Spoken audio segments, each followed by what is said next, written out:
జై శ్రీరామ్.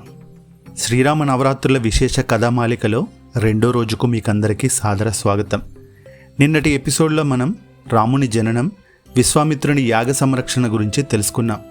ఈరోజు రామాయణంలో అత్యంత భావోద్వేగమైన ఘట్టం అహల్య శాప విమోచనం, అలాగే మిథిలా నగరంలో సీతారాముల మధ్య జరిగిన ఆ దివ్యమైన తొలి పరిచయం గురించి తెలుసుకుందాం.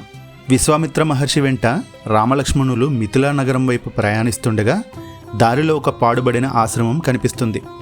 అది గౌతమ మహర్షి ఆశ్రమం. ఒక శాపం వల్ల రాయిగా మారి వేల ఏళ్లుగా ఎదురుచూస్తున్న అహల్య కథను విశ్వామిత్రుడు రాముడికి వివరిస్తాడు.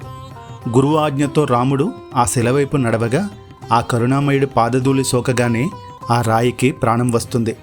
అహల్య తన నిజరూపం దాల్చి రాముడిని స్తుతిస్తుంది.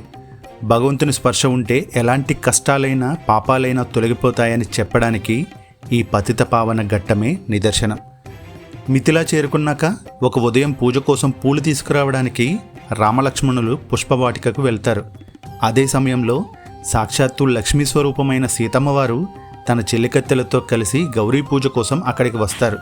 ఆ పూల తోటలో ప్రకృతిని పులికించే వేళ రాముడు చూసిన సీత, సీతమ్మను చూసిన రాముడు ఇద్దరి కళ్ళు కలుస్తాయి. అది కేవలం ఇద్దరి వ్యక్తుల కలయిక కాదు, ప్రకృతి పరమాత్మల మధ్య దివ్య సంగమం. వారి మనసులు ఆ క్షణమే ఏకమవుతాయి. పవిత్ర బంధానికి, ధార్మికమైన ప్రేమకు ఈ ఘట్టం ఒక గొప్ప ప్రతీక. ఇక ఈ రెండో రోజు కథలో మనం నేర్చుకోవాల్సింది క్షమ, నమ్మకం. అహల్యలాగే మనం కూడా కొన్నిసార్లు కష్టాల్లో రాయిలా నిస్తేజంగా మారిపోవచ్చు. కానీ భగవంతుడి మీద నమ్మకం ఉంటే సరైన సమయం వచ్చినప్పుడు మన జీవితాల్లో కూడా వసంతం వస్తుంది.